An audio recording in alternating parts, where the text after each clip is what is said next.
The building was going to kill 43 families, and nobody would listen to the 12-year-old who could see it dying. David Morrison found her at 9 p.m. on a Tuesday, sitting outside Riverside Towers with her knees pulled to her chest. Blue skin, crystalline eyes that refracted streetlight into fractured rainbows. Crying so hard she was shaking. He should have kept walking. 69 years old, 7 years retired, and he'd spent those years perfecting the art of not getting involved. But something about the way she stared at the building, not up at it, but through it like she could see its bones, made him stop. "It's going to collapse," she whispered when she noticed him. "Third floor. Northwest corner. Column C7. The concrete has microfractures. The rebar is undersized. When winter comes, when the snow load hits," her voice cracked, "43 families are going to die, and nobody believes me." David's stomach dropped. Not because of what she said, crazy people said crazy things all the time, but because of how she said it, like an engineer, like someone who understood load paths and failure modes and progressive collapse. "Who are you?" he asked. "Sera Valketh. I'm 12. I'm a refugee, and I can see things breaking before they break." She looked up at him with those impossible eyes. "You're going to walk away now. Everyone does." David thought about his daughter. About Rachel, buried 7 years under Seattle rubble because an architect had signed off on a building that wasn't safe. About the promise he'd made at her grave, that he'd never look away again. He sat down on the curb beside the blue-skinned girl. "Tell me everything," he said. Sera talked for 20 minutes straight. Technical language mixed with desperation. She described stress concentrations and material degradation and structural deficiencies that would mean nothing to most people, but meant everything to someone who'd spent 40 years designing buildings. She worked for ConstructCorp, inspection consultant. They'd hired her from a refugee placement program 8 months ago. Her species could perceive structural integrity the way humans saw color. A biological gift that made her invaluable. "They send me to competitor buildings," she said, voice hollow. "I find problems, real problems, small problems, doesn't matter. They take my reports and exaggerate them. Use them to condemn buildings. Steal contracts. I thought I was helping, making buildings safer. But you weren't." "No, I was just a weapon." She wiped her eyes. "Then last week they sent me here, to Riverside Towers, their own building. Said it was routine, quality assurance. But when I looked," she shuddered, "it's dying. The whole northwest corner is compromised. It'll hold for now, maybe through fall. But winter? First heavy snow." She looked at him. "Everyone inside dies. And you told them." "I told my supervisor. He said I was wrong. Said I was confused. Sent me home." Her hands clenched. "Then today he called. Said if I repeat those accusations, they'll revoke my work placement. Deport me and my guardian. Send us back to detention centers. They threatened a 12-year-old. They threatened 43 families by building something that's going to kill them." Sera's voice turned sharp. "I don't care what happens to me. But I can't just watch it fall. I can't let people die because I was too scared to scream." David looked at this alien child with crystalline eyes and impossible courage. Thought about Rachel. About silence and complicity and 7 years of regret. "Show me," he said. "Show me what you see." They stood in front of Riverside Towers. Sera pointed to the 3rd floor, northwest corner. "There. Column C7. The concrete was poured too fast, didn't cure properly. There are voids in the matrix. The rebar is," she paused, searching for words. "It's like your bones being too thin. Strong enough for now. But when winter loads hit, when ice dams form on the roof, when 43 families are inside cooking dinner and watching TV, the column fails. The column fails. Then C6. Then C5. Progressive collapse. The whole northwest corner comes down in 90 seconds. She looked at him. "You don't believe me either." "I didn't say that. You didn't have to. I can see it in your face. You think I'm a traumatized refugee kid. Confused. Scared. Making things up." David was quiet for a moment. "Then, my daughter died in a building collapse. 7 years ago. Seattle. The architect signed off on something that wasn't safe because fixing it was expensive and corners needed cutting. She was 26. Had her whole life ahead of her." Sera's expression softened. "I spent 7 years wishing I'd fought harder, spoken louder, cared more." David looked up at Riverside Towers. "So no, I don't think you're confused. I think you're terrified because you can see something nobody else can see. And I think, he met her crystalline eyes, I think we need to prove you're right before winter comes. For the first time that night, Sera smiled. How? I know an engineer. Marcus Chun. We worked together for 20 years. If anyone can verify what you're seeing. David pulled out his phone. But Sera, if you're right, if this building really is compromised, Construct Corps will come after both of us. They'll try to destroy your credibility. Deport you. Silence you. Are you ready for that? Sera stood straighter. Wiped the last tears from her blue cheeks. I've been ready since the first time I saw that building dying, she said. Let's save 43 families. Marcus Chin answered on the third ring, voice thick with sleep. Do you know what time it is, David? 9:47 p.m. I need you to look at a building. Tonight. Silence. Then. You've been retired for 7 years. You don't do buildings anymore. I didn't. Until 20 minutes ago. David glanced at Sera, who stood beside him on the sidewalk, arms wrapped around herself against the autumn chill. Marcus, I have a 12-year-old refugee consultant who says Riverside Towers is structurally compromised. Says the northwest corner is going to fail when winter snow loads hit. Riverside? Marcus's voice sharpened. That's a Construct Corps building. 2 years old. I know the lead engineer, solid work. There's no way. Then prove her wrong. Come down here. Bring your equipment. Show me she's seeing things that aren't there. Another pause. Longer this time. David, why are you doing this? Because she's 12 and terrified and nobody will listen to her. Because 43 families live in that building. Because, he stopped. Because Rachel would have listened. Marcus exhaled slowly. Give me 30 minutes. They waited in the parking garage across the street. Sera sat on a concrete barrier, legs swinging, eyes never leaving Riverside Towers. What if he says I'm wrong? She asked quietly. Then we find someone else. Keep looking until we get answers. David studied her profile, the blue skin, the crystalline eyes that caught every light source and turned it into fractured rainbows. How long have you been able to see like this? Structural integrity, I mean. Always. My whole species can. On our planet, before it died, we built cities in the crystal forests. Everything had to be perfect. One weak branch, one compromised node, and entire districts could shatter. She was quiet for a moment. We learned to see failure before it happened. Survival skill. Your planet died? Environmental collapse. Took 60 years. Everyone knew it was coming. Most people left. Some of us, she shrugged. Refugees. We got out late. Ended up in detention centers. Processing facilities. Waiting for placement. How long were you in detention? For years. Her voice went flat. Since I was 8. They processed my guardian Kessa first, gave her work placement in Portland. Took another year before they let me join her. By then I'd learned, she stopped. Learned what? That nobody cares about refugee children. We're problems to be solved. Paperwork to be processed. Tools to be used when we're useful. She looked at him. Why do you care? You don't know me. This isn't your problem. David thought about how to answer. About Rachel and guilt and 7 years of looking away from things that mattered because getting involved was hard.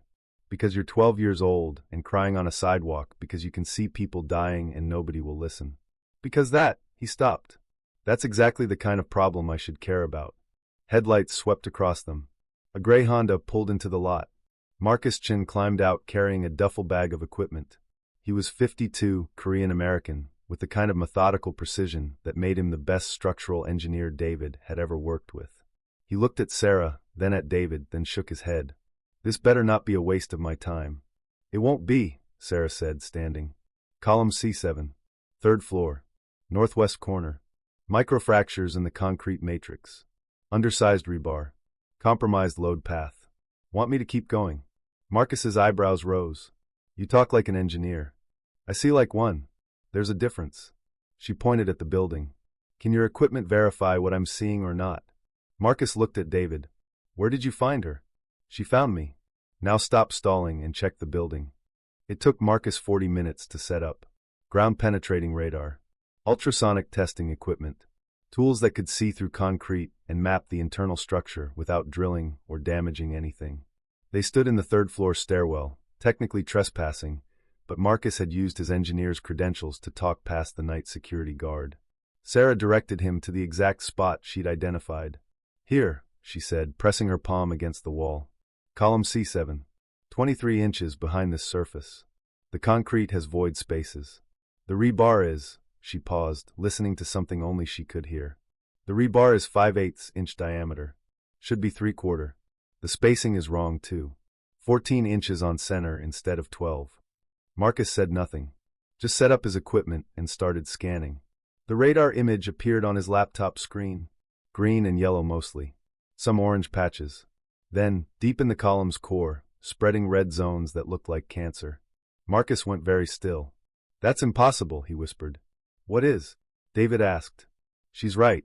Everything she said, the voids, the undersized rebar, the spacing. Marcus zoomed in on the image. This column is maybe 70% of design strength. It'll hold normal loads. But add winter snow, add 43 families worth of live load. He looked up at Sera. How did you know? How could you possibly know the rebar sizing without imaging equipment? I can see it. Sera's voice was matter of fact. The way you see colors. I see stresses, material properties, failure modes. She pointed at the screen. That red zone, it'll propagate when loads increase. The microfractures will connect. Column fails.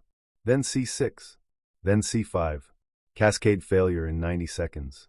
Marcus stared at her. Then at his equipment. Then at David. We need to evacuate this building. Tonight. Before Construct Corps finds out what we know and buries the evidence, David finished. They threatened to deport Sera for reporting this. You think they'll just let us walk into the city and condemn their flagship property? Then what do? We document everything. Every column. Every flaw. We build a case so airtight they can't bury it. David looked at Sera. Can you identify other compromised areas? Other columns? All of them. Sera's crystalline eyes reflected the laptop screen's glow. The entire northwest corner is bad. 6 columns. 12 connection points. 4 floor slabs with inadequate reinforcement. It's not just one failure point, it's systematic. Like someone deliberately built it wrong. Or built it cheap, Marcus said grimly. Cut corners on materials. Rushed the concrete pours. Undersized everything just enough to pass cursory inspection, but not enough to actually be safe. He started packing his equipment. This is criminal negligence. Maybe worse. If people die when this fails. They won't die, Sera said quietly. Because we're going to stop it. Right? David and Marcus exchanged looks. Yes, David said. We're going to stop it. But Sera, this is going to get ugly. Construct Corps will fight back. They'll attack your credibility. They'll say you're wrong, confused, making things up. I know. Sera's voice was steady. They already threatened me. Already told me to stay quiet. But 43 families live here. Families with children. With grandparents. With whole lives that matter more than my safety. She looked at both of them. I'm 12. I'm a refugee. I'm nobody important. But I can see this building dying. And if I stay quiet, if I let people die because I was too scared. She stopped. Then what's the point of surviving? What's the point of any of this? Marcus was quiet for a long moment. Then he pulled out his phone. I know someone at the city building department. Inspector who actually cares about doing his job right. If we bring him evidence, hard evidence, not just testimony, he can order an emergency inspection. Force Construct Corps to prove the building is safe. When? David asked. Tomorrow. First thing. I'll call him tonight. Set it up. Marcus looked at Sera. You'll need to testify. Walk him through what you see. Can you do that? Sera nodded. Then let's save 43 families, Marcus said. They left through the stairwell. Past the security guard, who didn't look up from his phone. Into the parking lot where Sera had been crying 2 hours ago. She wasn't crying anymore. The city inspector's name was James Wu, and he did not want to be in David Morrison's living room at 7 in the morning. Marcus, he said, accepting coffee with the resigned expression of a man who knew his day was about to get complicated. When you called last night talking about emergency building inspections, I thought you were drunk. I wasn't drunk. I was terrified. Marcus gestured to his laptop, where the ground-penetrating radar images were still displayed. James, look at this. Really look at it. James set down his coffee and leaned forward. His expression changed as he studied the images, the spreading red zones, the void spaces, the undersized reinforcement that screamed structural compromise. Where is this? Riverside Towers. 3rd floor. Column C7. James went very still. That's a Construct Corps building. I know. 2 years old. Passed all inspections. Occupancy permit approved by my department. James's voice tightened. Are you telling me we missed this? That my inspectors signed off on a death trap? No, Sera said from the corner where she'd been sitting quietly. Your inspectors saw what they were supposed to see. Surface-level compliance. But they didn't look deep enough. Nobody did. James turned to look at her for the first time. Took in the blue skin, the crystalline eyes, the way she sat perfectly still like she was trying to take up as little space as possible. Who are you? Sera Valketh. I'm the one who found the problems. She stood, walked to the laptop, pointed at the screen. Column C7 is the worst, but it's not the only one. C6 has similar issues. C5 too. The entire northwest corner is compromised. When winter snow loads hit, probably late December, early January, the columns will fail. Progressive collapse. 90 seconds from first failure to total structural collapse of the northwest wing. James stared at her. You're a child. I'm 12. I'm also a structural consultant. Her voice was flat. My species perceives material integrity. We see stresses, loads, failure modes. ConstructCorp hired me 8 months ago to inspect competitor buildings. Then last week they sent me to Riverside, their own building. I found, she gestured at the screen, this. And they threatened her when she reported it, David added. Told her to stay quiet or face deportation. James sat back slowly. Let me get this straight. ConstructCorp hired a refugee child with structural perception abilities. Used her to condemn competitor buildings. Then when she found problems in their own property, they tried to silence her. That's exactly what happened, Marcus said. And you verified her findings with radar imaging. Every detail she described was accurate. The void spaces, the undersized rebar, the spacing errors, everything. Marcus's voice was grim. James, I've been doing this for 30 years. This isn't accidental. This is systematic cost cutting. Someone deliberately built this building below code to save money. James was quiet for a long moment. Then he pulled out his phone. I need to make some calls. Get a proper inspection team down there. If what you're showing me is real. It's real, Sera said quietly. Then we need to evacuate that building. Today.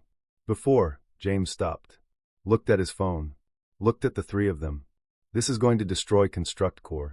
They're one of the biggest developers in Portland. Half the city council has taken campaign donations from them. When I order an evacuation based on the testimony of a 12-year-old refugee. Then you'll be doing your job, David said. Protecting people. Isn't that why you became an inspector? James's jaw tightened. You know what happened the last time I went after a major developer? Tried to shut down a project in the Pearl District for safety violations? I got overruled. City council stepped in.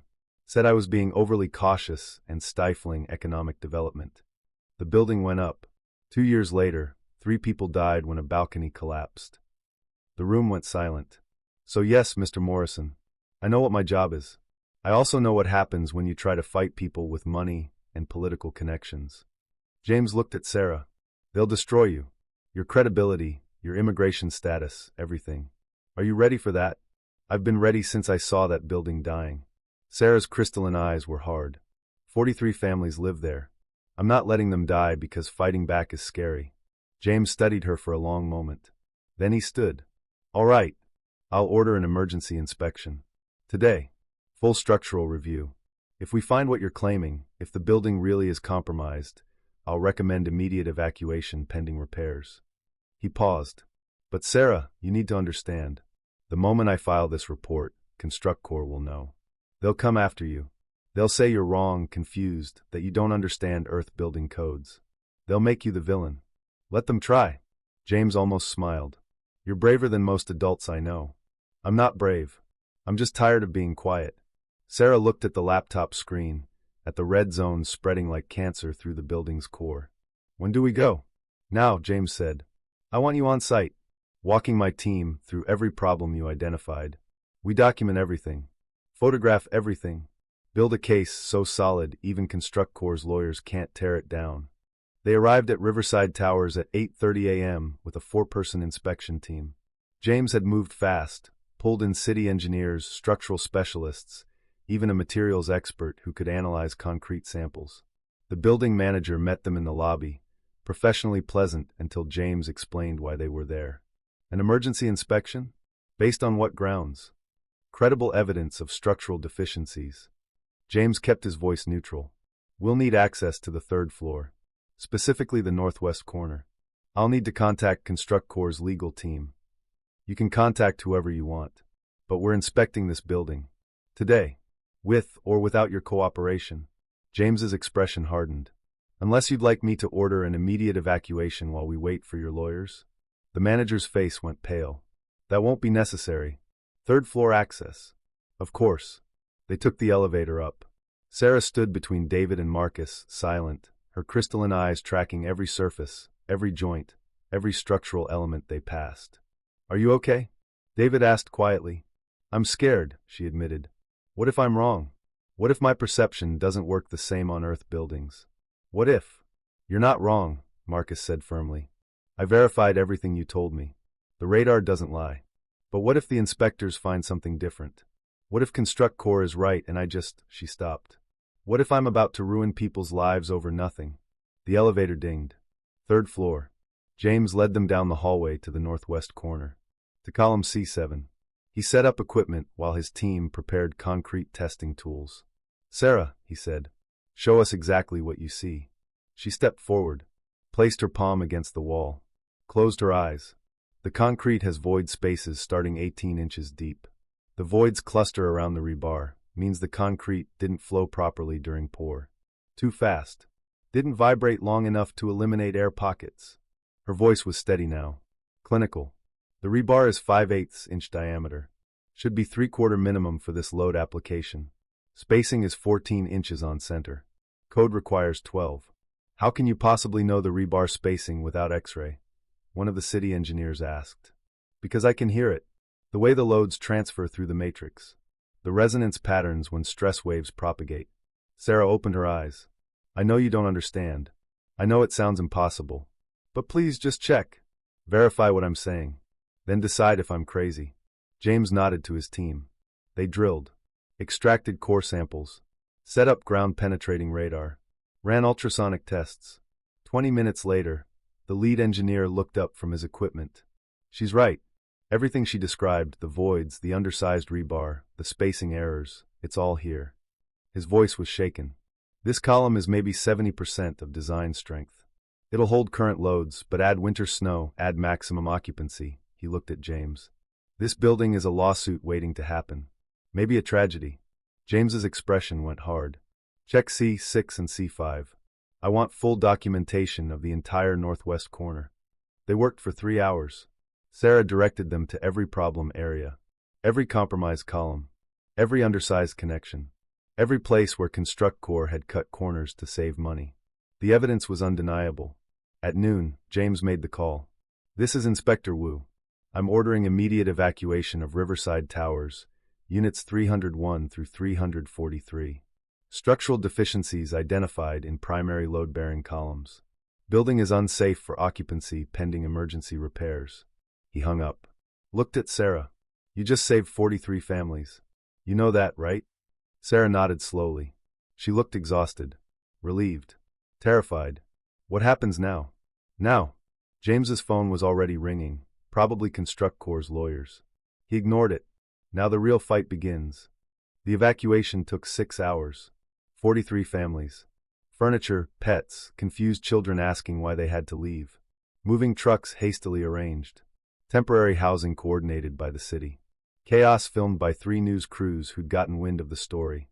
David stood across the street with Sera, watching it unfold. They hate me, Sera said quietly, watching a woman struggle with 2 suitcases and a crying toddler. Look at them. Their lives are being destroyed because of me.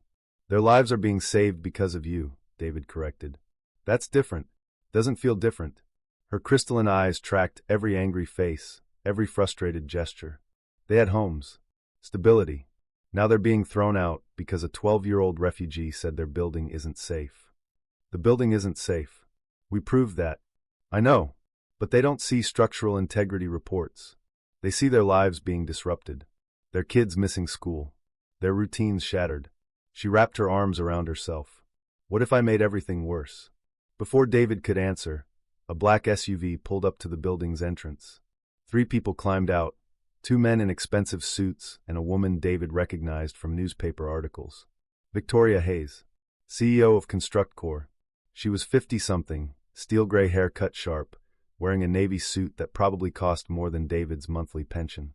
She spotted Inspector Wu immediately and walked straight toward him. Inspector Wu, I'm Victoria Hayes, ConstructCore CEO. I need to understand what's happening here. James didn't flinch. Your building has structural deficiencies.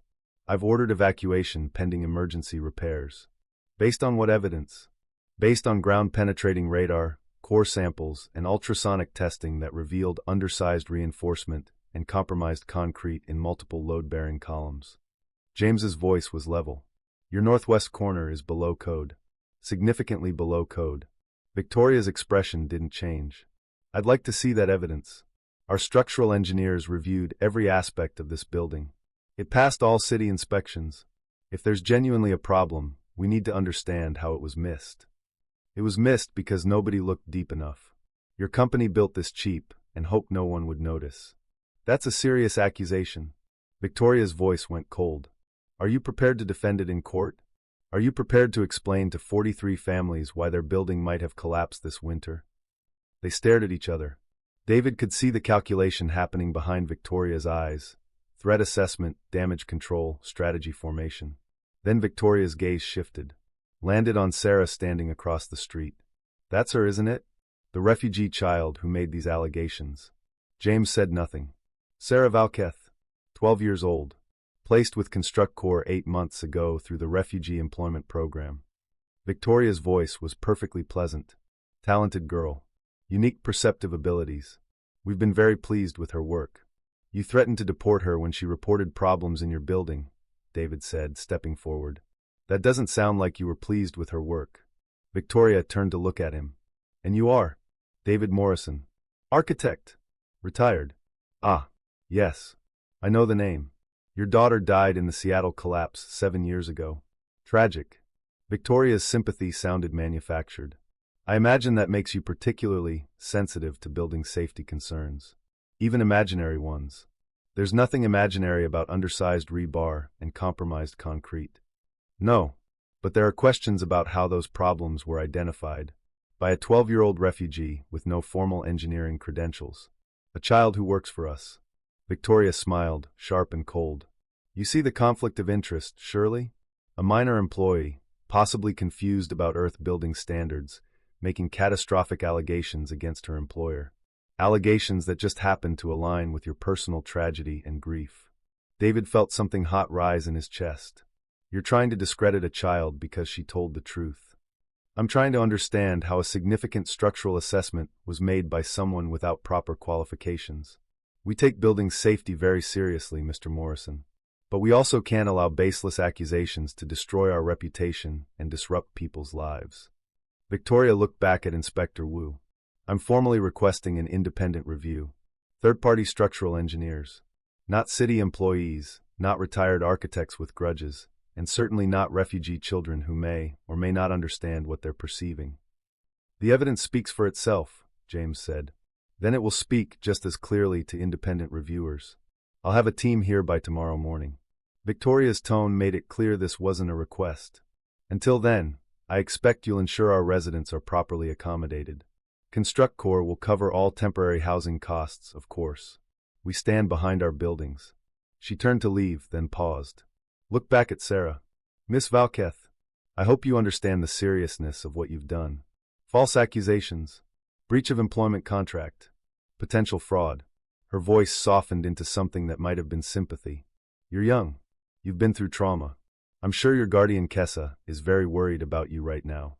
About your immigration status. Your future placement opportunities. Sera went very still. Are you threatening her again? David demanded. I'm expressing concern for a minor in our care. Kessa depends on her work permit to stay in this country. It would be unfortunate if employment issues affected that permit. Victoria smiled. Just something to think about. Good day, gentlemen. Miss Valketh. She walked back to her SUV. Climbed in. Drove away. Sera was shaking. She's going to deport Kessa. Because of me. Because I told the truth, she's going to take away the only family I have left. She's bluffing, James said, but he didn't sound certain. She's trying to scare you into retracting your statement. Is she? Because it sounds like she's going to destroy my life either way. Sera's voice cracked. What if independent reviewers say I'm wrong? What if they side with ConstructCore? Then I've disrupted 43 families, cost the city money, ruined my guardian's immigration status, all for nothing.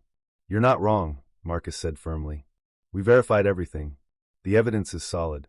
Evidence ConstructCore will fight. Evidence they'll bury under expensive lawyers and technical challenges and questions about my credibility. Sera looked at the evacuated building, at the families still loading belongings into trucks. Maybe I should take it back. Say I was confused. Say I made a mistake. Let them fix things quietly without. No. David's voice was hard. That's exactly what they want. They want you scared and quiet and willing to disappear. Because if you disappear, the story disappears. The evidence gets buried. And in 3 years when that building collapses, Victoria Hayes will say tragic accident could never have been foreseen. But Kessa, we'll protect Kessa. We'll get her immigration lawyer. Make sure ConstructCore can't touch her work permit. David knelt down, looked Sera in the eye. But you cannot let them silence you. The moment you do, they win. And every other corporation knows that threatening refugee children is an effective strategy. Sera wiped at her crystalline eyes. I'm 12. I'm nobody. How am I supposed to fight a corporation? The same way you've been fighting. By telling the truth. By refusing to back down. By being braver than any 12-year-old should have to be. David stood. And you're not fighting alone. You have me. Marcus. James. Everyone who believes that buildings should be safe and children shouldn't be threatened for speaking up. That's a very small army against ConstructCore. Maybe. But we're right. And sometimes, not always, but sometimes, that matters. Sera looked at the building. At the families. At the news cameras still filming. She took a deep breath. Okay. I don't take it back. I don't stay quiet. We fight. We fight, David agreed. Across the street, the last family loaded their belongings and drove away. Riverside Towers stood empty, waiting for independent reviewers who would either confirm Sera's findings or destroy her credibility forever. The real battle was just beginning.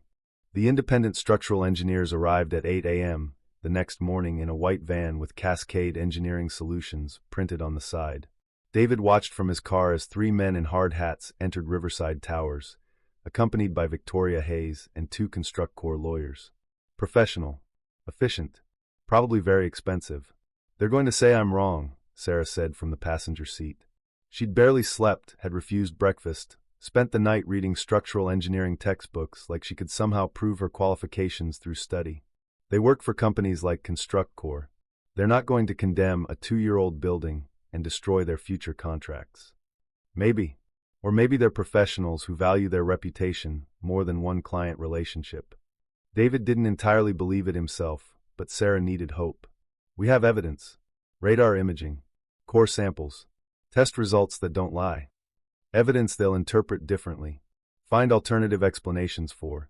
Make sound less catastrophic than I described. Her crystalline eyes tracked every movement at the building entrance. I've been thinking about it all night. The void spaces? They'll say they're within acceptable tolerances. The undersized rebar? They'll argue it meets minimum code, even if it's not optimal. The spacing errors? Statistical variation during construction, nothing critical. You don't know that. I know how powerful people protect each other. I've seen it before.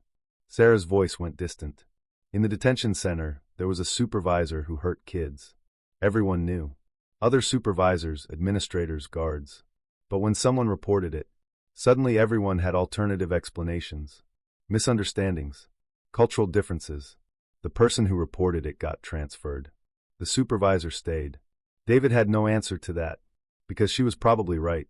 Because the world protected the powerful and punished the vulnerable, and a 12-year-old refugee's testimony against a major corporation was exactly the kind of thing that got explained away. His phone buzzed. Marcus. They're starting the assessment. James is inside with them. He'll text updates. Can we trust these reviewers? Cascade Engineering has a solid reputation, but they also do a lot of work for major developers. Marcus paused. It's a coin flip, David. Could go either way. That's reassuring. I'm not here to be reassuring. I'm here to tell you the truth. Marcus's voice softened. How's Sera? David looked at the girl beside him, small and scared and trying to hide both. She's 12 and carrying the weight of 43 families on her shoulders. How do you think she is? Yeah, that's what I figured. Marcus was quiet for a moment. Listen, I've been making calls, talking to other engineers who've worked on ConstructCore projects. 3 of them mentioned quality concerns. Nothing as dramatic as what Sera found, but corners cut here and there. Material substitutions. Rushed schedules that didn't allow proper curing time. Can they testify? Not publicly. They're scared of being blacklisted. But I'm documenting everything. If this goes to trial, if we need to establish a pattern of negligence, we'll have something. If it goes to trial, Sera will be destroyed on cross-examination. They'll tear apart her credibility, her qualifications, her immigration status. I know, but what's the alternative? Let ConstructCore bury this? Let them keep building unsafe structures because fighting back is too hard. David looked at Sera, at her crystalline eyes reflecting the morning light, at the stubborn set of her jaw that said she wasn't backing down no matter how scared she was. No alternative, he said. We fight, whatever it costs. The assessment took 4 hours. 4 hours of waiting in the car, of Sera getting progressively quieter and David progressively more worried, of Marcus sending periodic updates that said nothing useful, still testing column C7, moving to C6, taking additional core samples. At noon, the white van's doors opened. The 3 engineers emerged, followed by Victoria Hayes looking perfectly composed, followed by Inspector Wu, whose expression gave nothing away. They stood in front of the building having a conversation David couldn't hear from 50 yards away. Professional gestures, nodding. One engineer pointing at the 3rd floor, another reviewing something on a tablet. Then Victoria shook hands with all 3 engineers, climbed into her SUV, drove away. That's not good, Sera whispered. She looked happy. David's phone buzzed. James. Get over here. Now. They crossed the street. James stood with the 3 engineers, all of whom looked uncomfortable. The lead engineer, a man in his 40s with prematurely gray hair, stepped forward. Mr. Morrison? I'm Robert Chun, lead structural engineer for Cascade Solutions. You're the one who initiated this assessment. Sera initiated it. I just believed her. David put a hand on Sera's shoulder. What did you find? Robert exchanged glances with his colleagues. We found structural concerns. The columns in question, C7, C6, and C5, all show evidence of construction deficiencies. Void spaces in the concrete. Some undersized reinforcement. Spacing irregularities. So I was right, Sera said. You were partially correct about the physical deficiencies, yes. However, Robert pulled out a tablet, showed them calculations. Our structural analysis indicates the columns retain adequate load capacity for the building's current use. The deficiencies are concerning from a quality standpoint, but they don't constitute an immediate safety hazard. Sera went very still. What about winter snow loads? We ran the calculations using Portland's maximum historical snow load data. Even accounting for the reduced column capacity, the structure maintains a safety factor of 1.3. Code minimum is 1.2. Robert's voice was professionally neutral. It's not ideal. We're recommending ConstructCore implement repairs and monitoring. But evacuation may have been premature. May have been premature? David's voice rose. You just confirmed everything Sera described. The voids, the undersized rebar, all of it. And you're saying the building is safe. I'm saying the building meets minimum code requirements, even with the deficiencies present. There's a difference between not built well and actively dangerous. Robert looked uncomfortable. Look, I understand the concerns. If this were my family's building, I'd want those columns properly fixed. But from a purely technical standpoint, ordering an evacuation based on deficiencies that still maintain code minimum safety factors, it's aggressive. People could die, Sera said quietly. People could also die from aggressive enforcement that destroys trust in building inspections and makes future occupants ignore evacuation orders. Robert's voice softened. Miss Valketh, I read your initial report. Your perceptive abilities are remarkable. But perception and engineering analysis aren't the same thing. You saw problems, real problems, but you interpreted them as catastrophic when they're actually just concerning. 90 seconds, Sera said. When column C7 fails, you have 90 seconds before progressive collapse takes down the entire northwest corner. 43 families die. That's not concerning. That's catastrophic. If the column fails, our analysis suggests it won't. Not under any realistic load scenario. Robert put away his tablet. I'm sorry. I know that's not what you wanted to hear. But I have to report what the engineering analysis shows, not what worst-case speculation suggests. James Wu looked like he'd aged 10 years in 4 hours. So what are you recommending? Repairs to the affected columns. Structural monitoring for the next year. And, Robert hesitated, and allowing the residents to return. The building is safe for occupancy. Safe, Sera repeated. Her voice was hollow. You're going to let 43 families move back into a building that's going to kill them. I'm reporting that the building meets code requirements and doesn't pose an immediate threat. Robert looked genuinely pained. I understand you disagree, but this is what the engineering analysis shows. He and his colleagues walked back to their van, drove away, left David, Sera, and James standing in front of the empty building. They're wrong, Sera said. I know they're wrong. I can see that building dying. I can feel it in the stress patterns, the load distributions, the way the materials resonate under pressure. It's not going to hold. It's going to fail. I believe you, James said quietly. But I can't maintain an evacuation order against an independent engineering assessment that says the building is safe. The city will overrule me. ConstructCorp will sue. And I'll lose my job without accomplishing anything. So that's it. We just give up. No. We push for the repairs. We implement monitoring. James stopped. We do what we can within the system. The system just told 43 families their lives don't matter as much as property rights and construction company profits. Sera's crystalline eyes were hard. Some system. She turned and walked away. Across the street. Past David's car. Just walking like she needed to move or she'd shatter. David looked at James. You know she's right. Probably. But knowing and proving are different things. James looked exhausted. I'm sorry, David. I tried. But ConstructCorp has better engineers, better lawyers, and better political connections. We're outgunned. So we find bigger guns. How? We have a 12-year-old's testimony and some concerning test results that 3 credentialed engineers just explained away. What else is there? David watched Sera walking alone down the sidewalk. Thought about Rachel. About buildings that killed people because the right people didn't fight hard enough.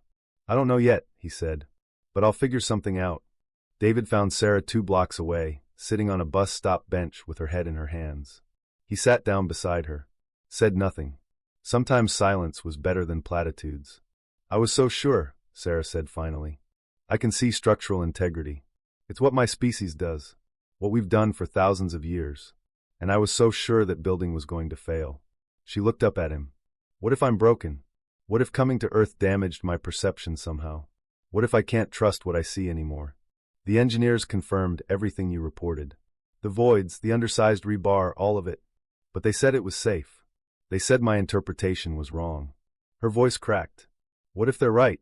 What if I disrupted 43 families' lives over nothing? What if I'm just a scared refugee kid who doesn't understand Earth buildings and convince myself I could see things I can't actually see? Do you believe that? Sera was quiet for a long moment. No. I know what I see. That building is dying. But, she stopped. But maybe knowing doesn't matter if I can't prove it in a way people will believe.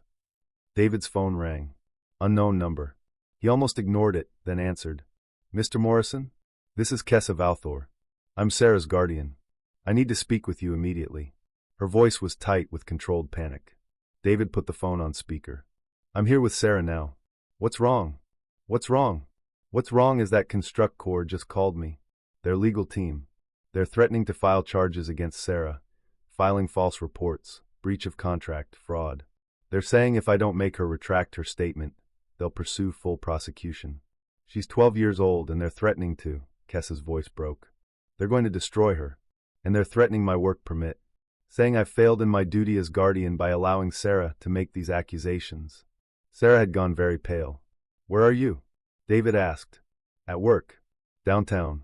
I can't leave. I'm on probation already. Any unauthorized absence and... Kessa took a shaking breath. Mr. Morrison, I don't know who you are or why you're involved in this. But please make Sera understand she needs to take this back. Apologize. Say she was confused. Before ConstructCorp destroys both our lives. Kessa, Sera started. No. Listen to me, Sera. I know you think you're helping. I know you believe that building is dangerous. But look what's happening. We're gonna lose everything.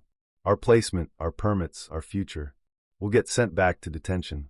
Or worse, deported to processing centers in countries that don't want us. Is that worth it? Is fighting this corporation worth destroying our only chance at a real life? Sera's hands were shaking. People could die. People might die. Or they might not. The engineers said the building is safe.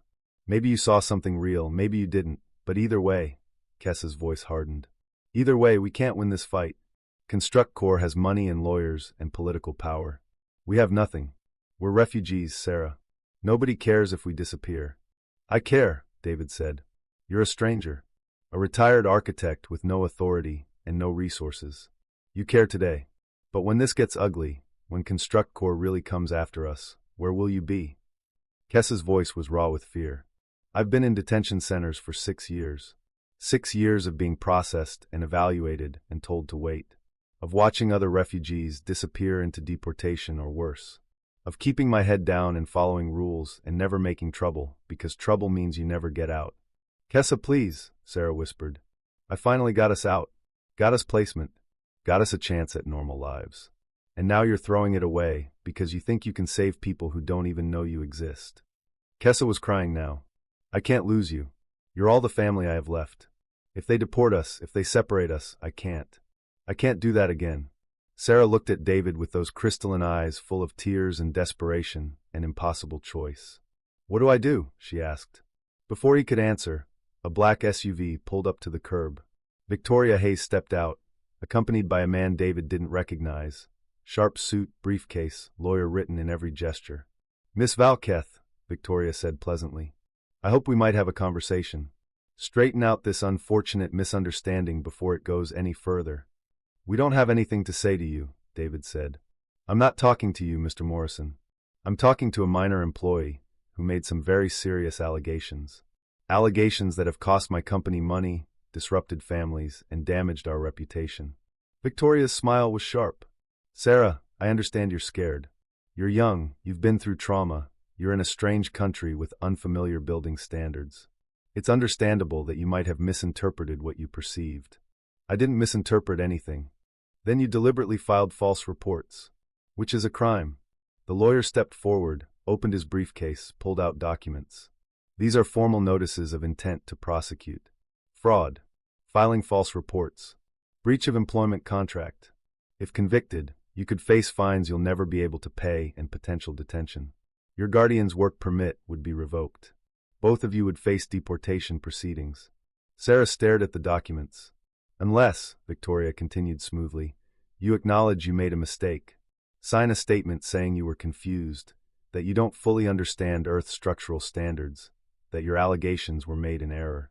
Construct Corps will drop all charges. Your guardian's work permit remains intact.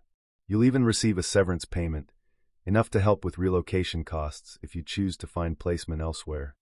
You want me to lie, Sera said quietly. I want you to tell the truth, that you're a child who made a mistake. That happens, Sera. Nobody blames you.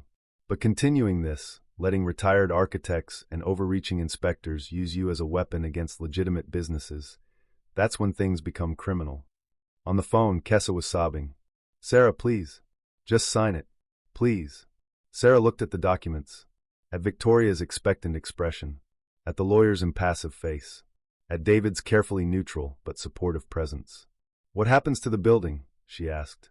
If I sign, if I say I was wrong, what happens to the families who live there? Construct Corps will implement the recommended repairs, monitor the structure, ensure everyone's safety. Victoria's voice was soothing. The independent engineers confirmed the building is safe. Your concerns, while understandable, were overblown. Everyone can move back to their homes. Life returns to normal. Isn't that what you want? I want people to not die. Then sign the statement. Let the professionals handle this. Let the families return to their lives. Stop letting strangers use you to fight battles they don't understand. Victoria held out a pen. One signature, Sera. That's all it takes to make this nightmare end. Sera reached for the pen. David caught her hand. Don't, he said quietly. Once you sign that, the truth disappears. Construct Corps buries the evidence. In 3 years, maybe 5, when that building fails, and it will fail because you're not wrong, you'll spend the rest of your life knowing you could have stopped it. I'll also spend the rest of my life with Kessa. Free. Not in detention. Not deported. Sera's voice was breaking. What good is telling the truth if it destroys everything? What good is safety if it comes from silence? David looked at Victoria. You're betting this 12-year-old girl cares more about her own security than 43 families' lives. That she's too scared to fight, too vulnerable to stand up to you. I'm offering her a way out of an impossible situation she never should have been in. Victoria's expression didn't change. Mr. Morrison, you're not her guardian. You have no legal authority here. This is between Construct Corps, our employee, and her legally appointed guardian who is begging her to end this. Sera, Kessa's voice on the phone was desperate. Please. I'm begging you. Sign it. Let this end. We can't win. We can only survive. Sera stood there, 12 years old and shaking, holding the pen that would save her guardian and damn 43 families. Can I have 1 hour? She asked. To think. To talk to Kessa in person. 1 hour before I decide. Victoria studied her. 1 hour. Then I file the charges. Understood. Sera nodded. Victoria and her lawyer climbed back into the SUV. Drove away. Sera dropped the pen, sat down hard on the bench, started crying, deep, wrenching sobs that shook her whole body. David sat beside her, put an arm around her shoulders. Let her cry. On the phone, Kessa was crying too. I'm sorry. I'm so sorry, Sera. I don't want you to have to choose like this. But I can't lose you. I can't. I know, Sera whispered. I know, Kessa. I love you. I love you too. Whatever you decide, I love you. Sera ended the call.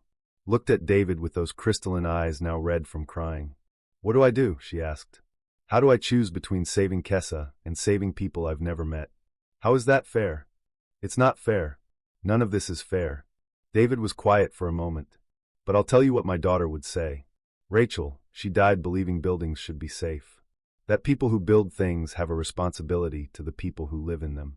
She'd say, his voice caught. She'd say some things are worth fighting for even when fighting costs everything. Even when it costs the only family I have left. I can't answer that. Only you can. David stood. But whatever you decide, Sera, sign that statement or don't. I'm not walking away. If Construct Corps comes after you, I'll fight them. If they try to deport Kessa, I'll hire lawyers. You're not alone in this. You're one retired architect. For now. But I know people. Engineers, journalists, other architects who've been scared into silence by companies like Construct Corps. Maybe it's time we stop being scared. He held out his hand. 1 hour. Let's go talk to Kessa. Figure this out together. Sera looked at his hand. At the empty street. At the direction where Victoria Hayes' SUV had disappeared. Then she took his hand and stood. Together, she said. Brian Turner lived in a modest house in Beaverton, 40 minutes outside Portland. Marcus found his address through industry contacts. Turner had left Construct Corps 6 months after Riverside Towers was completed, now worked for a smaller development company. He might not talk, Marcus warned as they parked across the street. Site managers don't rat out their former employers. Not if they want to work again. Then we convince him.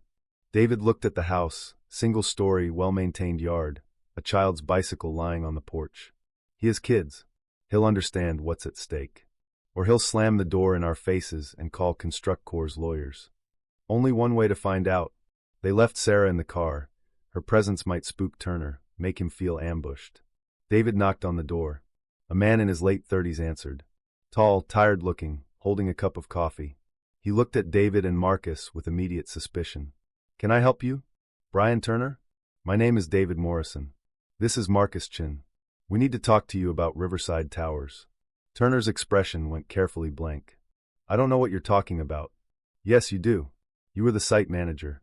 You made design changes during construction. Cut corners to save time and money.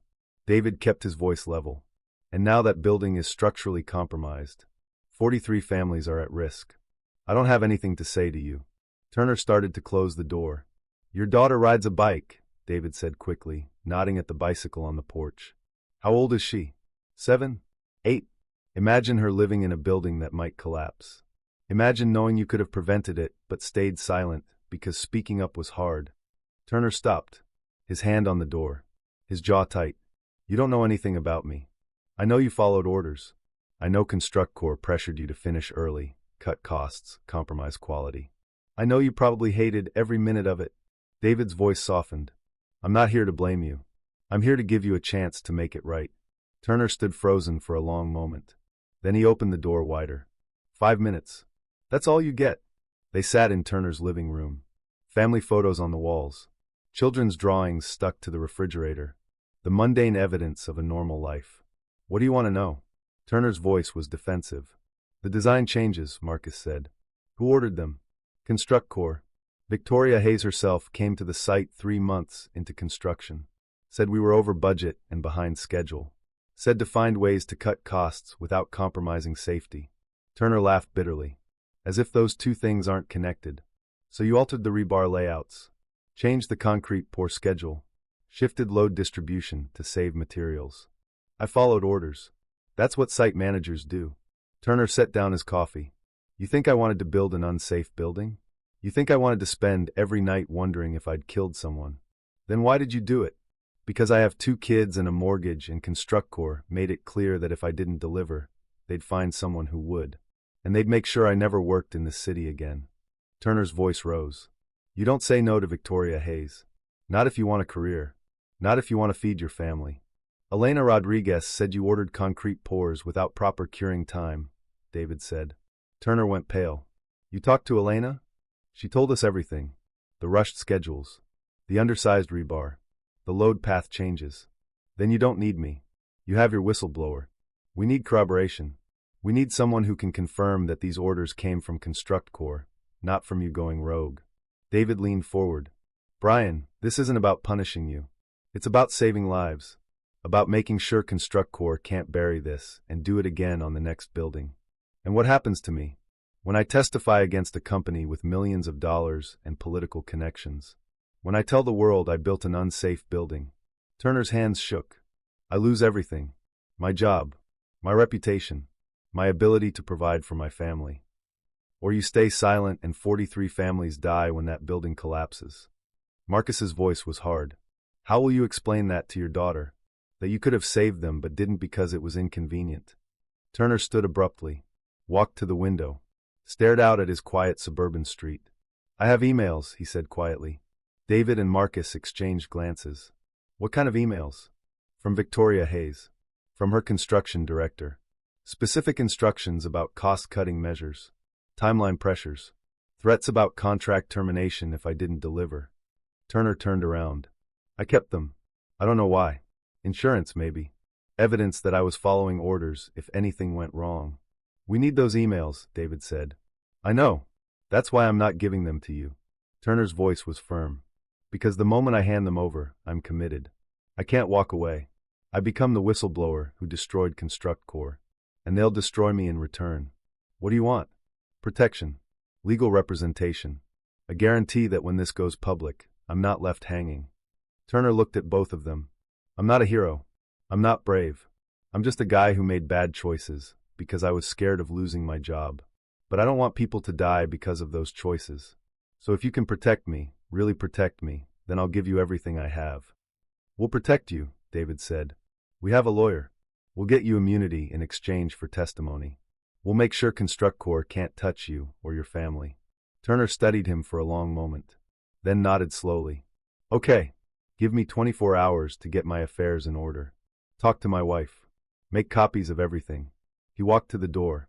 But if Construct Corps comes after me, if they threaten my family, I'm out. Evidence and all. Understood. Understood. They left. Walked back to the car where Sera waited. Did he talk? She asked. He's going to. David started the engine. He has emails. Direct evidence of Construct Corps' instructions to cut corners. If he follows through, we have them. If, Sera repeated. He could change his mind. Decide protecting his family is more important than saving 43 strangers. Maybe, but I don't think he will. David pulled away from the curb. He's scared. But he's also tired of carrying this secret. Sometimes people surprise you. 23 hours later, Brian Turner called. I'm in. I have copies of everything. Emails, construction logs, budget memos. All of it showing Construct Corps' direct involvement in the cost-cutting decisions. When can we get them? Now. But not at my house. Too exposed. Turner gave them an address. Industrial Park in Hillsborough. Empty lot behind the old textile warehouse. 1 hour. David hung up. Looked at Marcus and Sera. This could be a trap. Construct Corps might know we're coming. Or Turner might be genuine, and we're about to get the evidence we need.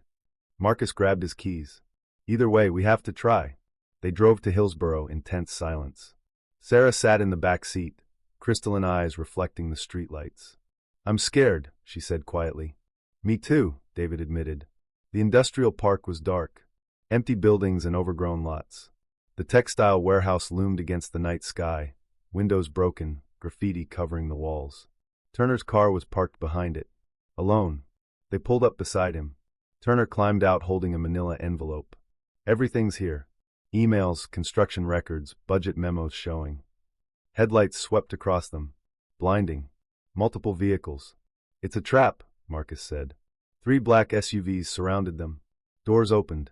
Men in suits climbed out. And Victoria Hayes, perfectly composed, walking toward them like she owned the night. Mr. Turner, she said pleasantly. I'm disappointed. After everything Construct Corps did for you, the opportunities, the salary, the trust, this is how you repay us. Turner backed toward David's car. I'm doing what's right. You're committing corporate espionage. Stealing proprietary documents. Violating non-disclosure agreements you signed. Victoria smiled. That's a federal crime, Brian. 10 years minimum. Your children will be in high school by the time you get out. Those documents prove you built an unsafe building, that you knowingly endangered lives to save money. Those documents are privileged corporate communications. And even if they weren't, they prove nothing except that Construct Corps maintains efficient construction practices. Victoria's gaze shifted to David. Mr. Morrison, still fighting windmills, I see. Still trying to save the world, because you couldn't save your daughter. David's hands clenched. You're going to let people die. I'm going to let a structurally sound building remain occupied while you waste everyone's time with baseless accusations. Victoria looked at Sera. Miss Valketh, last chance. Retract your allegations. Admit you were confused. Return to your guardian and your normal life. Or I file deportation proceedings tomorrow morning. No, Sera said. Her voice was steady. I'm not retracting anything. I'm not backing down. And I'm not letting you kill 43 families. Victoria's expression hardened. Then you've made your choice. She turned to leave. Her security team moved to follow. Wait, Turner said. Everyone stopped. Turner held up the manila envelope. Then dropped it. Papers scattered across the ground. Emails.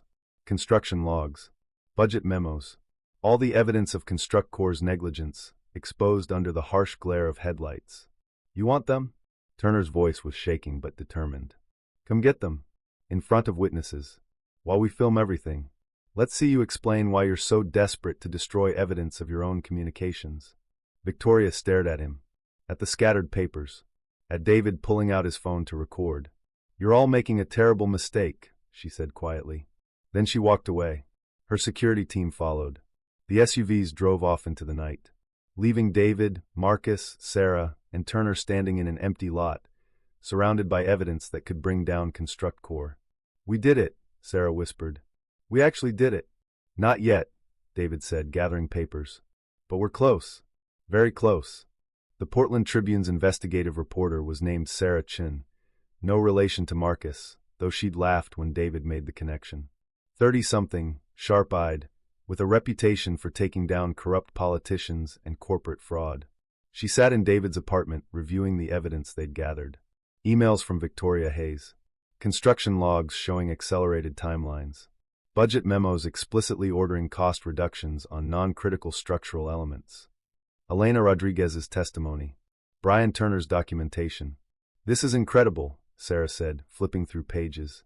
Direct evidence of corporate negligence. Knowing endangerment of public safety. If this is all legitimate. It's legitimate, Turner said. He sat on the couch, exhausted, having spent the last 48 hours with lawyers preparing for what came next. I kept copies of everything. Every communication. Every order. Every compromise I was forced to make. Why now? You could have come forward 2 years ago when the building was completed. Because 2 years ago, I still believed Construct Corps would fix things quietly. Make repairs. Do the right thing. Turner's voice was bitter. Then I heard about the evacuation. About a 12-year-old refugee who'd found the problems I'd helped create. And I realized they weren't going to fix anything. They were going to bury it. Sera looked at Sera, who sat quietly in the corner. You're the one who identified the structural deficiencies? Yes. And you're 12? Yes. That's going to be a problem. Sera set down the papers. Construct Corps' defense will focus on your age, your lack of formal credentials, your immigration status. They'll paint you as a confused child being manipulated by adults with grudges. I know, Sera said, but I'm not confused, and I'm not being manipulated. I saw that building dying. I reported it. Everything else, the investigation, the evidence, the testimony, that's all confirmation of what I already knew. Can you prove it? Your ability to perceive structural integrity. I can demonstrate it, show you buildings with problems, identify specific deficiencies. But I can't prove I'm right until someone verifies what I see with actual testing. Which is what Marcus did, David interjected. He verified every detail of Sera's assessment. The radar imaging matched her description exactly. That helps, but it's still going to be an uphill battle. Sera leaned back. Here's what I'm thinking. We go public with everything. Front page story. Detailed investigation showing Construct Corps' negligence. Turner's testimony. Elena's testimony. Sera's initial assessment and Marcus's verification. We make this too big to ignore or bury. When? Marcus asked. Sunday edition. Gives me 3 days to write it, verify sources, get legal review. By Monday morning, every newspaper, TV station, and online outlet in Oregon will be running with this story. Construct Corps will sue, Turner said nervously. Let them. Everything I publish will be fact-checked and legally vetted. They can't sue us for reporting the truth. Sera smiled grimly. But they'll try to destroy all of you personally. Character assassination. Digging up dirt. Questioning motives. Are you ready for that? David thought about Rachel. About 7 years of regret, and wondering if he could have fought harder. I'm ready, he said. Me too, Marcus added. Turner nodded slowly. I've already lost everything that matters to Construct Corps. They can't take anything else. Sera looked at Sera. What about you? You're the most vulnerable. A minor. A refugee. Construct Corps will come after you hardest. They're already coming after me. They've threatened deportation. Threatened my guardian. Tried to silence me. Sera's crystalline eyes were hard. I'm not scared anymore. I'm angry. And I want them to pay for trying to kill 43 families to save money. All right then. Sera gathered the documents. I'll need signed statements from all of you. On-record interviews. Photographs. Everything documented, so there's no question about authenticity. You'll have it, David promised. The story ran Sunday morning, front page, above the fold. Construct Corps' deadly corner cutting. How a major developer endangered lives to save costs. The article was devastating. 8,000 words of detailed investigation. Quotes from Turner and Elena. Technical analysis from Marcus. Sera's testimony about what she'd seen and how Construct Corps had threatened her. Copies of emails showing Victoria Hayes directly ordering cost reductions on structural elements. By noon, it had gone viral. Local news picked it up, then regional outlets. By evening, national news was running with it. Major developer accused of building unsafe housing. 12-year-old refugee uncovers corporate negligence. Portland building faces safety questions. David's phone rang constantly. Other reporters wanting interviews. Former Construct Corps employees coming forward with their own stories of corner cutting and safety violations. Engineers offering to review the evidence. Lawyers offering to represent them pro bono if Construct Corps sued. The story had exploded. Monday morning, Victoria Hayes held her own press conference. She stood in front of Construct Corps' headquarters looking composed and professional. Behind her, a banner reading, Building Tomorrow's Communities. The allegations in yesterday's Portland Tribune article are false, defamatory, and motivated by personal vendettas against our company, she began. Construct Corps has always maintained the highest safety standards. Riverside Towers was designed, built, and inspected according to all applicable codes. It is completely safe. A reporter shouted, "What about the emails showing you ordered cost reductions on structural elements?" Those emails show normal project management. Every construction project requires budget oversight and efficiency improvements. That's standard practice, not negligence. What about Brian Turner's testimony that you pressured him to cut corners? Mr. Turner was terminated from Construct Corps for poor performance. His allegations are the bitter complaints of a disgruntled former employee. What about Elena Rodriguez? She corroborates Turner's account. Victoria's expression flickered. Ms. Rodriguez is an undocumented worker who violated federal immigration law. Her testimony is unreliable and potentially criminal. What about Sera Valquez, the 12-year-old who first identified the problems? Miss Valquez is a troubled child with limited understanding of earth construction standards. We hired her out of compassion, tried to help her integrate into society. Unfortunately, she became confused and made wild accusations that have now been weaponized by activists with anti-development agendas. David watched the press conference on TV, his hands clenched. She's lying, Sera said quietly. She sat beside him, watching Victoria dismiss her as a troubled child. She's lying about everything. I know. People will believe her. She looks professional. Credible. I look like, Sera's voice cracked. I look like exactly what she said. A confused refugee kid making things up. Some people will believe her, but not everyone. David pointed at the TV where reporters were shouting follow-up questions, clearly unconvinced by Victoria's explanations. Look at them. They're not buying it. The evidence is too strong. What if it's not enough? What if ConstructCorp's money and lawyers and connections win anyway? Then we keep fighting. David's phone rang. Inspector Wu. Turn on Channel 8. David switched channels. A breaking news banner flashed across the screen. Just received confirmation that the Portland City Council has called an emergency meeting to discuss the Riverside Towers situation.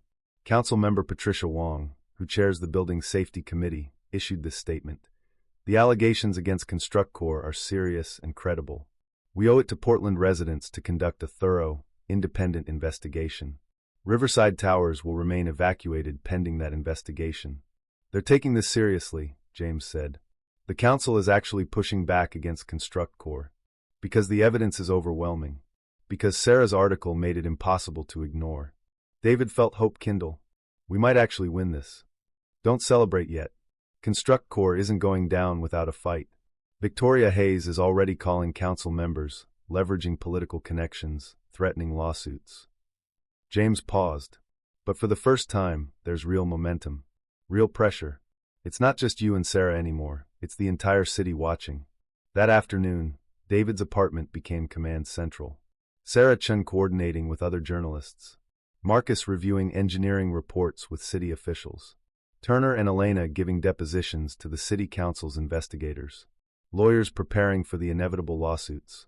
And Sera, sitting in the middle of it all, watching the world respond to what she'd seen. I never thought this would happen, she said quietly to David. I thought they'd bury it. Make it disappear. Make me disappear. But they didn't. Because you refused to stay quiet. Because you were brave enough to scream even when everyone told you to whisper. I wasn't brave. I was terrified. I'm still terrified. Bravery isn't not being scared. It's being scared and doing the right thing anyway. David sat beside her. You saved 43 families, Sera. Whatever happens next, remember that. You saved them. Sera looked at the controlled chaos around them. Reporters making calls. Engineers reviewing data. Lawyers drafting motions. We're really going to win, aren't we? Yes, David said. We're going to win. Tuesday morning, ConstructCorp filed a lawsuit. Defamation. Tortious interference. Corporate espionage. They sued the Portland Tribune, Sera Chun, Brian Turner, Elena Rodriguez, Marcus Chun, David Morrison, and despite her being a minor, Sera Valquez. The lawsuit demanded $50 million in damages and immediate retractions of all allegations. They're trying to intimidate us, Sera said, reviewing the filing. Standard corporate playbook. File massive lawsuits, force defendants to spend money on lawyers, hope people give up. Will it work? Sera asked. Not this time. We have too much evidence. Too much public support. Too many people watching. Sera smiled. But it's going to get ugly. Depositions. Discovery. Character attacks. Everyone named in this lawsuit is about to have their entire life examined. I don't care, Sera said. Let them examine me. Let them try to discredit me. I'm telling the truth. That's all that matters. That's the spirit. Sera looked at David. What about you? Ready for ConstructCorp's lawyers to dig into your past? Your daughter's death. They'll use it against you. Say you're projecting trauma onto this situation. David thought about Rachel. About the promise he'd made at her grave. Let them try, he said. I'm not backing down. The city council hearing took place 3 weeks later in a packed chamber. Every seat filled. Standing room only. News cameras lining the walls. Outside, protesters held signs. Justice for Riverside families and ConstructCorp kills for profit, and touchingly, we believe Sera. David sat in the front row with Sera, Marcus, Turner, and Elena. Their lawyers flanked them. Across the aisle, Victoria Hayes sat with a team of 6 attorneys, looking perfectly composed. Council member Patricia Wong called the hearing to order. We're here to determine whether Riverside Towers poses a safety hazard to its residents and whether ConstructCorp engaged in negligent construction practices. We'll hear testimony from all parties, review evidence, and make recommendations for city action. She looked at Sera. Miss Valketh, you initiated this investigation. Would you like to speak first? Sera stood. She looked impossibly small at the podium, a 12-year-old girl, facing down a corporation with millions of dollars and unlimited resources. But her voice was steady. My name is Sera Valketh. I'm a refugee from Kethera. My species perceives structural integrity the way humans see colors. For us, it's survival. On our planet, living in crystal forests, one weak structure could kill hundreds. She paused, gathering herself. When ConstructCorp hired me, I was grateful. I thought I could help. Build something good. Then they sent me to Riverside Towers. Their own building. And I saw it dying. Sera described what she'd seen in technical detail. The void spaces. The undersized rebar. The load path imbalance. The progressive collapse sequence that would kill everyone in the northwest corner. I reported it. ConstructCorp threatened to deport me. Threatened my guardian. Told me to stay quiet. Her crystalline eyes swept the chamber. But I couldn't stay quiet. Because 43 families live in that building. Families with children. With grandparents. With lives that matter more than my safety. She stepped away from the podium. Sat down. The chamber was silent. Then Patricia Wong spoke. Thank you, Miss Valketh. That was very brave. She turned to Victoria Hayes. Ms. Hayes, your response? Victoria stood, radiating confidence. Council members, this entire situation is based on misunderstanding and malicious accusations. Riverside Towers is safe. It was designed by licensed engineers, built by qualified contractors, and inspected by city officials. 3 independent structural engineers reviewed the building and found it meets all code requirements. Those engineers found significant deficiencies, Patricia interrupted. They found minor construction variations within acceptable tolerances. Every building has them. That doesn't make it unsafe. Victoria gestured dismissively. Miss Valketh is a child with no formal training in earth construction standards. Mr. Morrison is a retired architect with personal trauma clouding his judgment. Mr. Turner is a disgruntled former employee. This is a coordinated attack on ConstructCorp's reputation, nothing more. What about the emails? Patricia held up copies. Your direct orders to reduce costs on structural elements? Project management. Standard efficiency improvements. What about the missing as-built drawings? Administrative error. We're working to recover them. What about Elena Rodriguez's testimony that concrete pours happened without proper curing time? Ms. Rodriguez is an undocumented worker with questionable credibility. Patricia's expression hardened. Ms. Hayes, you seem to have an excuse for everything. But the pattern is clear. ConstructCorp cut corners to save money. You endangered lives for profit. And when a brave young girl tried to stop you, you attempted to silence her. That's defamatory. It's fact, supported by extensive evidence. Patricia looked at her fellow council members. I recommend the following actions. First, Riverside Towers remains evacuated pending complete structural remediation. Second, the city conducts comprehensive inspections of all ConstructCorp properties built in the last 5 years. Third, we refer this matter to the district attorney for potential criminal investigation. You can't, Victoria started. We can, and we are. Patricia's voice was steel. Portland takes building safety seriously. We won't allow corporations to endanger residents for profit. The chamber erupted in applause. Outside, on the courthouse steps, reporters swarmed them. Sera, how do you feel about the council's decision? Relieved, Sera said. 43 families are safe. That's what matters. What's next for you? I don't know. Maybe more structural consulting. Maybe school. Maybe, she smiled slightly. Maybe just being 12 for a while. Mr. Morrison, you've been Sera's advocate throughout this process. Why? David looked at the girl beside him, at her crystalline eyes reflecting the afternoon sun, at the stubborn courage that had saved lives. Because she needed someone to believe her. Because speaking truth to power is hard, especially when you're 12 and scared and nobody's listening. He paused. Because my daughter would have wanted me to fight for what's right. And Sera is definitely right. 2 months later, the criminal investigation was ongoing. The district attorney had charged Victoria Hayes and 3 Construct Corps executives with criminal negligence and fraud. The company was hemorrhaging money. Lawsuits, fines, contracts canceled, stock price collapsed. Riverside Towers was being completely renovated. Every column reinforced. Every structural deficiency corrected. It would be months before residents could return, but at least they'd return to a safe building. Brian Turner had found work with a smaller development company that appreciated his honesty. Elena Rodriguez had been granted legal residency and was working as a construction safety consultant.